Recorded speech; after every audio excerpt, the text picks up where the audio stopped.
Tom, thanks for joining us today. Thank you for having me. So you're a founding partner at venture capital firm Espada Investments, based in Bangalore. We know that in India, investing in technology stocks and internet stocks is kind of the hot thing, and we're seeing a lot of venture capital money being put in those types of companies. But Espada isn't looking for the next big Facebook or the next big Google. Tell us what kind of investments and startups that you're looking at. Sure. So we are a venture capital fund, but we tend to focus on more nuts and bolts industries. And oftentimes the businesses that we look at are those that are providing goods and services that many in the West perhaps take for granted. We invest across several themes at an early stage. One is around provision of what we call essential services, which you might define as high quality, low cost education and healthcare. The other theme is around livelihood improvement. So we look for businesses that, as a part of their business model, provide opportunity for uplifting people. So in the case of agriculture, providing greater income, specifically by allowing farmers to get more for their goods at the market. And a third bucket around providing capital to small businesses. Whether you're in India or the US, the small business sector is the backbone of the economy. So within those themes, we do look across many different models and many different sectors, but the business in some way, shape, or form must meet those metrics. Why did you decide to invest in companies that could have a social impact rather than companies that are considered maybe more high risk but have potential for a higher reward? So we do look for both social impact as well as financial scalability as well, and we try not to trade off between the two. It's our view that real impact can come only with scale. And we look for the commercial capital markets to be able to provide that role at a later stage. What we do is we will provide capital at the relatively early stages and provide what's known as patient capital, which is to say we can invest for perhaps a slightly longer time period than a traditional venture fund might.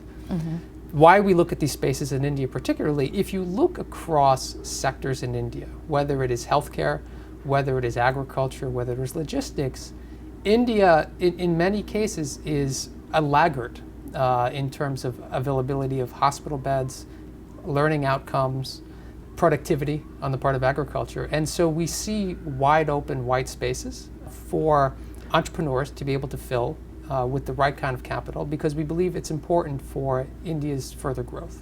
Tom, tell us more about some of the investments that you have made and some of the startups that you have in your portfolio. I'll speak broadly across a couple of themes. One is around agriculture and logistics, which are a big focus of ours, and actually we have a handful of investments between the two funds that we manage. Particularly, we look at opportunities where there's a direct engagement with farmers. And I mentioned India is the second largest producer of fruit and vegetable in the world. It's also the largest dairy market in the world. It has the most number of cows in the world. But across both of those, it's the least efficient, meaning an Indian cow gives significantly less milk than a US or a Swiss cow.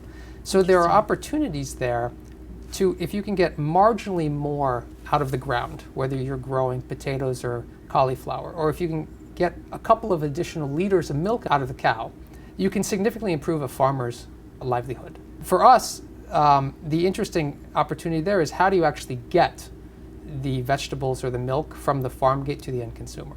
And so logistics are a huge focus of ours. Provision of cold chain, provision of cold storage, which again, many in the US might take for granted, but those are opportunities yet to be built. And so we think agri-logistics is an incredibly interesting and exciting space. Another theme that we think is quite exciting is around access to finance. The Indian markets are in many ways very constrained by the regulatory environment that prohibits debt from freely flowing into the market.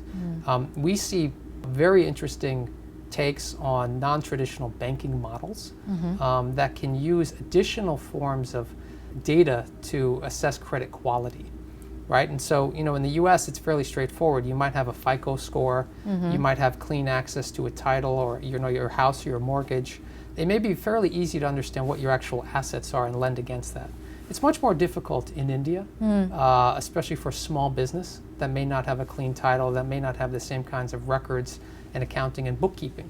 So there's a very interesting big data play around psychometric analysis and determining whether or not someone is a good credit risk, and therefore being able to lend to that person.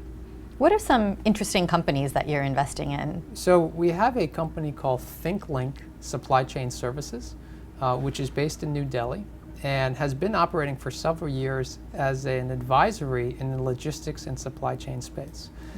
Our money specifically has gone to start a vertical within the company called Thinklink Learning, which is set up to address the training of very hard skills specific for the supply chain and logistics industries. Now, India has what's known as the demographic dividend, right, where it has a very large population below the age of 25. But without proper skilling and without proper training, that dividend can, over time, become problematic if career paths and education are not provided to the next generation. India, though, also faces another challenge, which is, its logistics and supply chain networks are grossly underdeveloped, given how quickly the country is industrializing. And there is a shortage of hard skills to provide things like warehouse operating, truck driving, workers for docks and ports, even things around auto manufacturing.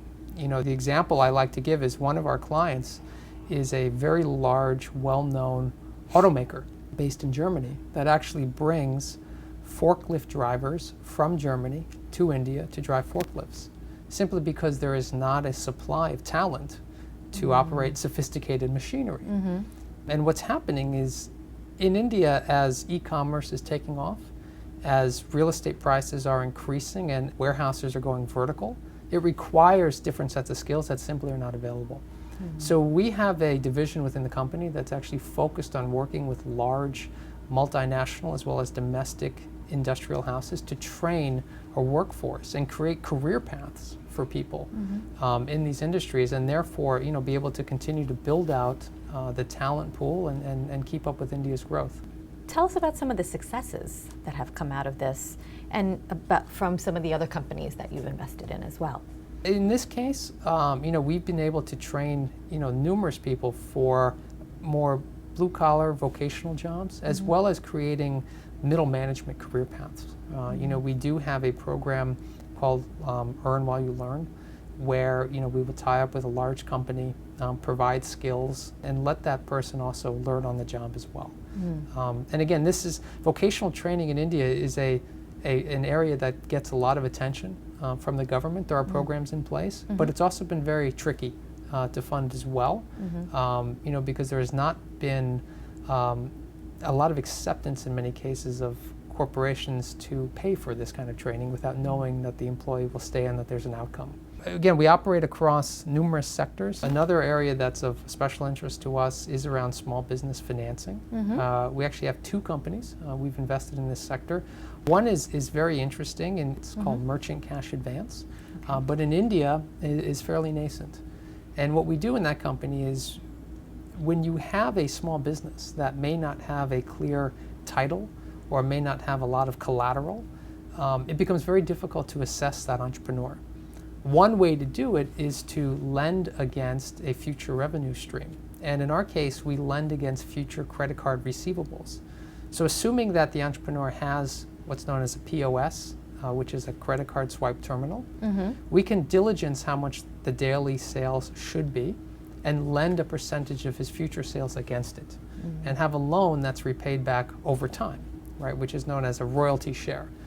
And this kind of cash flow based lending is in India a very nascent market. Most lending is based only on hard collateral, which might be gold, it might be a home, or a relative that pledges that collateral for them. And so it's a very, very nascent and we think wide open space to help provide financial inclusion and bringing people into the more mainstream banking system. And have you seen some success so far? Absolutely. We operate primarily in Mumbai right now. We've just started in Delhi as well as Bangalore. But yes, I mean there is an appetite for this kind of funding in India. Since banks won't lend, the traditional source would be what is an informal source, which is known as the money lender in India, right? Now the challenge with the traditional money lender is while it is available and it can come relatively quickly, it usually comes at exorbitant rates, and it often is not scalable, right? It's tough to scale a business with informal capital because that's not money that can be relied upon. I think what we're trying to do is to offer an affordable but yet relatively quickly dispersible and scalable solution for small businesses based on their credit cycles and their cash flow histories, right? As opposed to just harder forms of collateral. So these are a lot of the mom and pop shops and things that you see? These are mom and pops. A typical client may be a textile shop or a sari shop. India still is very much dominated by a cash economy, but credit card and debit card penetration is increasing significantly. And so we're finding even smaller shops may have a POS terminal, right? Because people are gaining more trust in playing with plastic in India. That is increasing, over time. I think year on year is 25 to 30% of POS terminals increasing in the country. So it is a relatively smaller than cash, but growing exponentially in what is already a very large market. How long have you been in this business? How long has Espada been around? So Espada actually grows off the back of an existing fund called SONG, which we manage as well. I'll say SONG is an acronym for the funders. The S is Soros, it was Mr. Soros, and this is the Soros Economic Development Fund. The ON is the Omidyar Network, PR Omidyar being the founder of eBay, and the G is Google. And this is a fund that was set up in 2008, of which Espada currently manages. I've been associated with Espada since around 2011 when we started to build off the back of Song and put the new vehicle in place. And how much money have you raised so far? So Song was a $20 million fund. Espada actually is an interesting structure in that it is a company structure backed entirely by the Soros entity that I mentioned. And so we have ongoing and large commitments in the fund, but we don't have a fund close or a fund life. Rather, we draw down capital from the pool of capital that's available to us and invest out. How are the funds doing? I think they're doing quite well. And, especially given the sectors that we invest in, one of the things that we see in these spaces is that having the same kind of timelines, which you mentioned around, apps, high-tech IT, aren't necessarily realistic when you're looking at building supply chains, logistics, cold store, more nuts and bolts kinds of industry. Right. We have had some early successes in VC parlance that's generally defined as an exit. Yes. We have exited a few businesses. But in many of these cases, and I think given our company structure, we have the ability to sit in these businesses for a much longer time period. The closest analogy, and it's not really an analogy because I don't want to sound delusional, but is Berkshire Hathaway, right? Yes. Which is a holding company, of course, infinitely larger, but with the same kind of structure, right? Which is what we look to do, which is to take stakes in these businesses for the longer term and not necessarily look to exit in set time horizons if we can help grow and scale, large businesses. And that's mainly because you have one big investor who's we do have the support who's of an investor that believes that these basic nuts and bolts backbone industries are important to build, both from a developmental standpoint, but also over time can become very valuable businesses. Sure. From the perspective of a fund manager, the fund constraint dictates that after, let's say, 3 or 4 years, I probably have to exit that business. And having spent that time trying to build a business, whether it's a chain of schools or hospitals or, again, something in the agricultural supply chain, that value accrued may perhaps come to a later investor. And so we want the ability, or at least the option value, to be able to stay invested in these businesses for a longer time. How did you get started in finance and funding early stage companies? I spent a good part of my career at Goldman Sachs and worked in a fund for some time after that. But really what led me to India was to some degree some wanderlust. And I subsequently would go to business school in India. And I went to India with the idea of looking at some of these spaces more through a philanthropic angle. But what I saw as a student in India and looking and studying the markets there is that there was this enormous opportunity for small business support. And again, I mentioned many of the challenges that small businesses face here are faced by small businesses in India, although I think in many ways the funding environment there is significantly more difficult. Banks, there simply aren't the same kinds of oiled machinery around SBA like you have here in small business support. And so saw this huge opportunity for supporting SMEs across a number of sectors. And again, both to develop financial returns, but also on the developmental impact as well. We generally don't discuss specific numbers, but it's early, and we do have a couple of exits. But the fund has performed perhaps better than any fund you could stack against it, whether it does have a developmental or a commercial focus. And we do have a commercial focus, but we do have an additional filter that we tend to focus on. So performance has been very good, and I think both across supporting businesses that are core to our mission, but financially as well. And I'll say that the financial piece is very important to us. Yes. We want our entrepreneurs to become very successful financially. Yes. We want them to be motivated.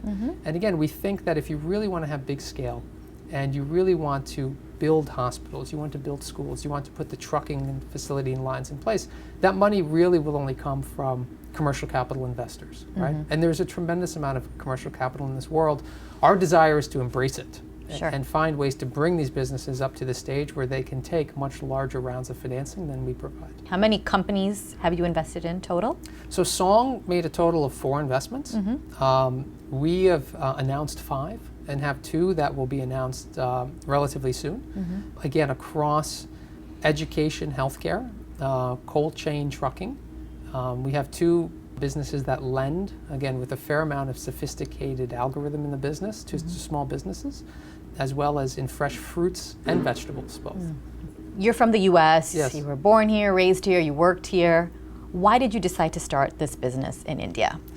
I had worked in finance for a number of years in San Francisco and New York, and at some point I came to the realization that I was incredibly naive about the world.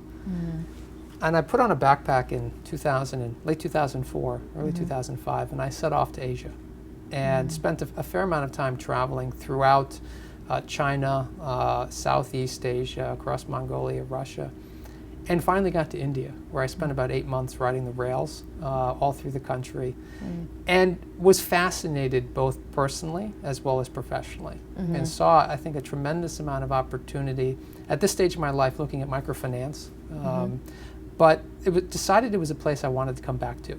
I loved the chaos of it, the excitement, and saw a lot of business opportunity. And so I enrolled in business school in India at a later stage. And this in many ways is a way for me to continue traveling, learning, experiencing new things in India, and doing so in a way that's professionally incredibly fulfilling. Tell us why learning and education is important to you. I've learned so much just throwing myself out there to the world and exposing myself to new things. And the world is changing rapidly. Even when I come to New York for meetings, the speed at which technology is progressing, and technologies that could potentially be incorporated into our businesses, right? Even though what I described sound like old line businesses, in many cases there's a lot of technology in the business, right? We tend to invest in businesses that don't have technology as a revenue driver, but there's sophisticated technology in the business, whether it's hospital, patient administration, small business lending, route optimization, and trucking. And to constantly be on top of what's new in the market, I think, requires that you're open, receptive, intellectually curious, and able to take things in. And, it helps us make better business decisions, but I also think it helps approach the world, in a more open way that makes you more receptive. Do you have a mentor? I think I've been lucky that I've had good mentoring throughout my career. Certainly at Goldman Sachs, I had a lot of mentoring. Following returning from my trip in India, I worked in the US for some time at a company called Sea Change Capital, which was started by some very senior former partners from Goldman, where I had one mentor in particular named Chuck Harris, who was a very senior partner at Goldman, ran corporate finance for the firm for many years. And I really felt, understood why I had gone on traveling and kind of the experience it had shaped me in and helped me in many ways get to where I am now. Encouraged my desires to go to India as an MBA student and continue on in the space I'm in. And I think mentoring is exceptionally important, and it's been hugely important in helping me with the track that I'm on now. How would you define success? I think success is waking up every morning and having an income stream or a way to get paid to do something that doesn't feel like work, right? And doing something that you love. I feel very grateful that, what I do doesn't feel like a job, right? Despite the fact that we're running frantically, that, we're meeting constantly with entrepreneurs, I'm passionate about what we do, and I love the position that we're in as a team, right? It feels like we're able to build something that feels important, from a developmental standpoint, but also support entrepreneurs and their dreams and desires. And getting to that stage, takes work. It's not easy, to get to that stage of success. We tend to celebrate the big success stories, but what's often lost is that there are many failures along the way, and it often takes a long time to get there, right? And so, being able to persevere through that, I think itself is a success. What common traits do you see from businesses that do succeed?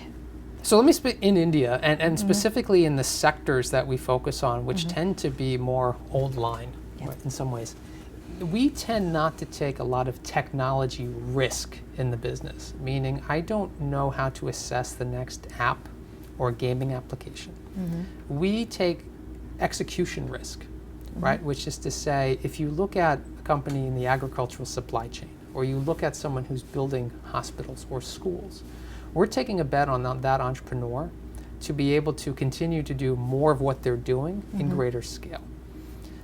What we find is you need a very unique mix of both presentability, street smarts, and very intense sector knowledge. Generally the entrepreneurs we've backed have not been those who are maybe fresh out of school, right? Great engineers who know how to program and code and who can build apps that can potentially become incredibly large quickly, exponentially. We tend to back people from industry, again, who have come from industry but also have that entrepreneurial zeal. Sure. And the ability to weather tough times, and who have made a decision to go forward down an entrepreneurial path despite all the challenges and the pitfalls that come with that. How does leadership change in a large corporation versus a startup?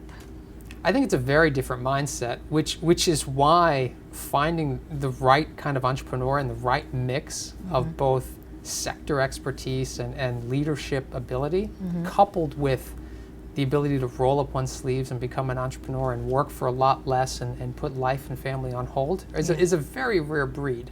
Sure. And I think certainly it is in India. I suspect it's the same everywhere.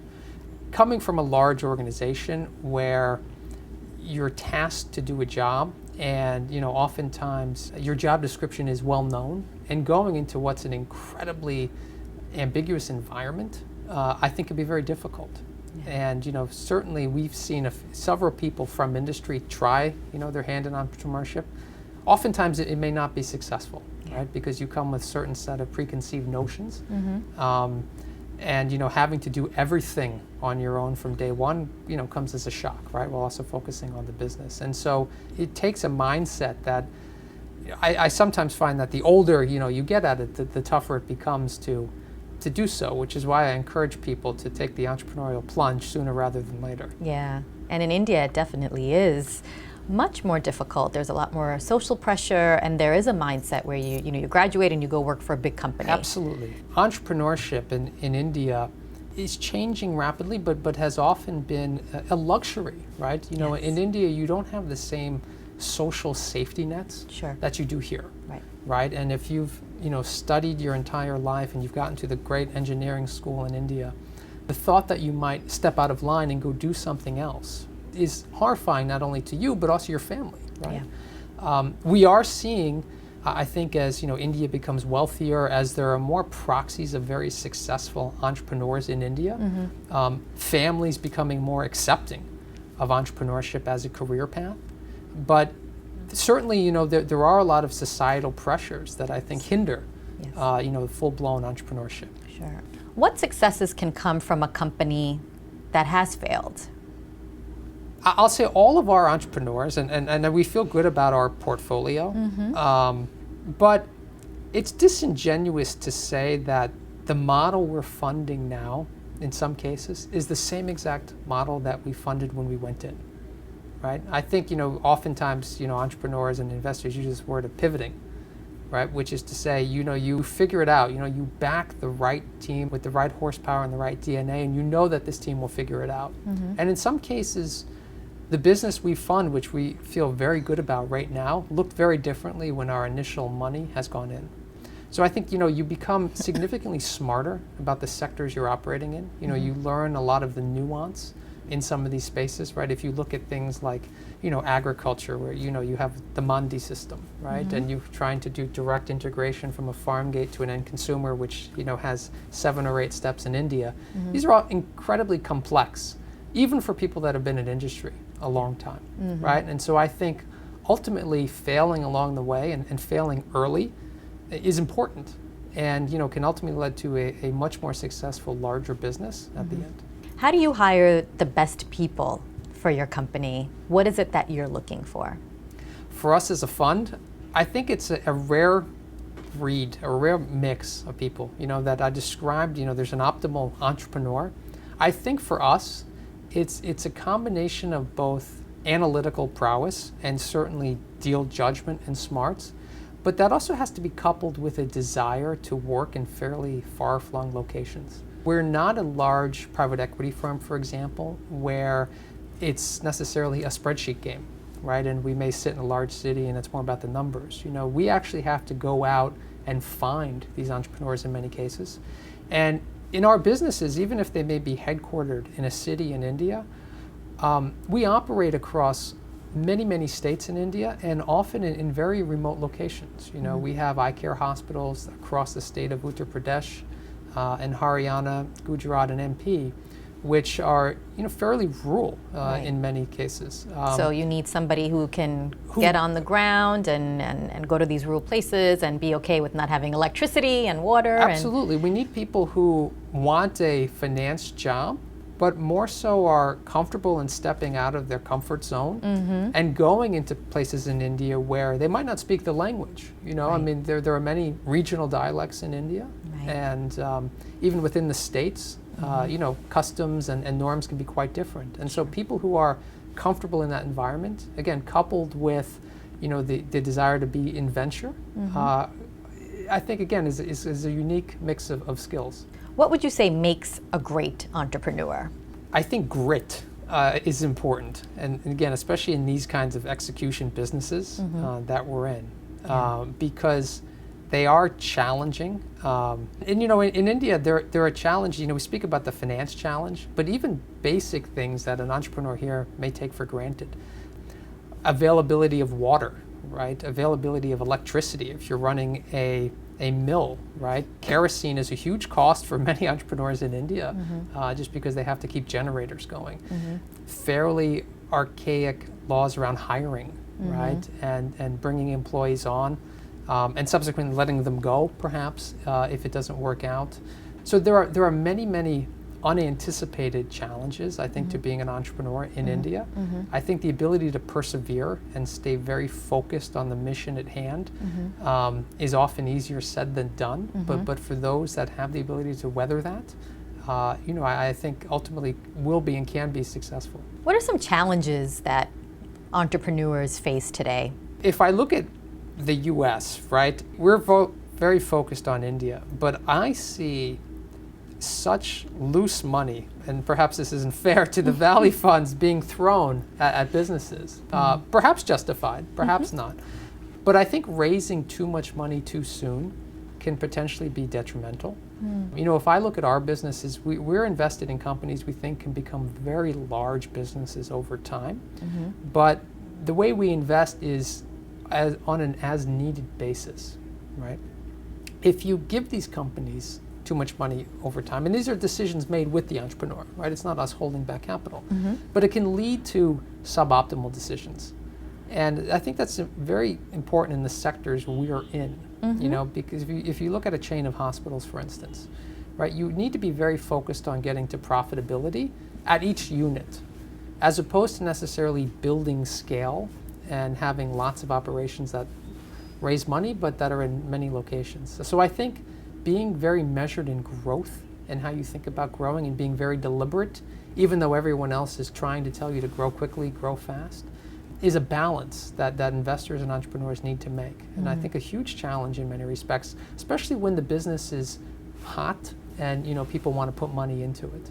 It's tough to say no to money, but I think it's important to. Where did you learn your leadership skills from?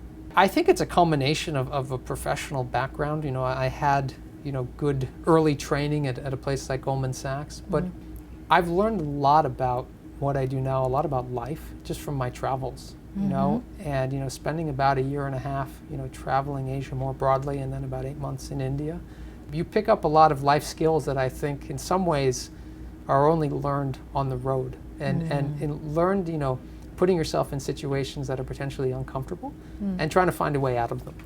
So I continue to learn every day in what I do, and I think that's one of the great joys, is that because we work across so many sectors and across so many states in India, it's never dull. I'm in constant contact with inspirational people who are doing all kinds of things to make India a better place. And so, you're constantly forming your opinions and learning and trying to understand, how you can, better contribute to these missions. What interesting lessons have you learned from some of the startups that you've worked with? So, I've developed tremendous sector knowledge in places that, previously I might not have really understood. I think I know a fair amount about fresh fruit and vegetable and horticultural supply chains across India, coupled with, healthcare as well as education. Specifically, I have a greater appreciation in many respects for why many of the challenges you see in a place like India or other emerging markets actually do exist. Right, and a better appreciation, really, having been outside of the U.S. for some time, of the U.S. And its enabling environment, and just how conducive the environment here is for entrepreneurship. And not that it's easy; it's tough to be an entrepreneur everywhere. Yeah. But when you look at the systems in a place like India or another market of that stage of development, and you look at the broader picture, and then you ask yourself why there's so many smart people in this country addressing these challenges. Why do these issues exist?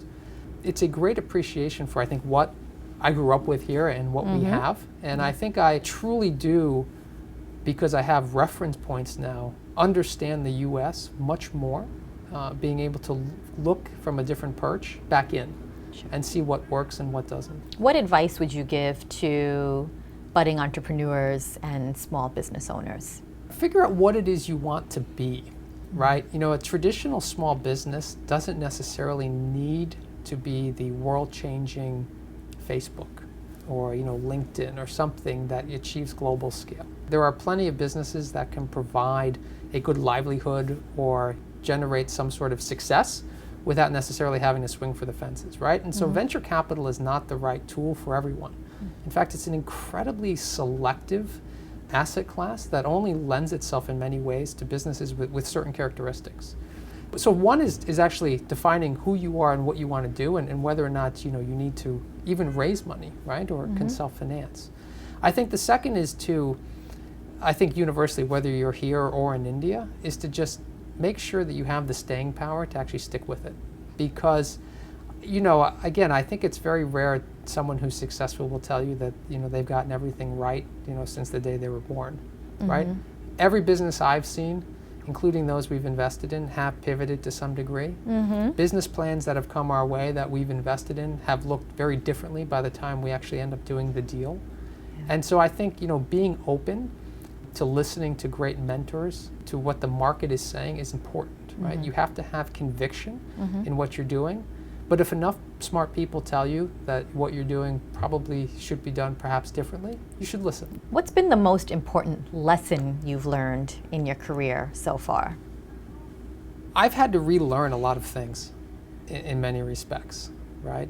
And, certainly having been a business school student in India, came with a certain set of assumptions, perhaps about the world and how it works, that I quickly realized were just not correct. And so I think that's been very helpful to me going forward in my career, in that I really don't take anything for granted, right? And I think it's shown me that being open and really trying to be a sponge and take in as much possible has helped us, I think has very much helped in business, right? You know, part of the job in venture capital is being able to connect the dots and to do detective work and to look at trends and potentially look for ideas or opportunities and deals in places that are not obvious. And so being receptive and open, you know, is something that has come from my traveling and putting myself in new places that are often fairly undefined, but I think allows me to do what I do today. If there's anything that you had to change about any of the decisions you've made, whether about being an entrepreneur, about the business, what would it be? And what would you do differently? I would have started sooner. I went to business school in India, you know, in my early 30s. But had I known, I think earlier in my 20s, that there was a big, exciting world out there that I knew nothing about, I would have gone much sooner. You know, I think a lot of the learning I've done, you know, certainly in the past, let's say, 10 years now, has been because I took a jump and did something that, you know, people might say were crazy and stepped out of the comfort zone. And again, I encourage entrepreneurs and people thinking about taking a plunge to do it as soon as possible. You know, oftentimes if I look at friends from business school, you know, they say, well, I'm going to work 4 or 5 years and then I want to do something. But invariably it doesn't happen all that often, right? You get tied down with a career, you know, the next promotion is dangled, you know, family is there, other commitments that are in life start to creep in. And so I think, you know, if you have the conviction and even a slight burning desire to go do something crazy, that you should go do it. Great, Tom. Okay, thanks for joining us. Thank you so much. Thanks.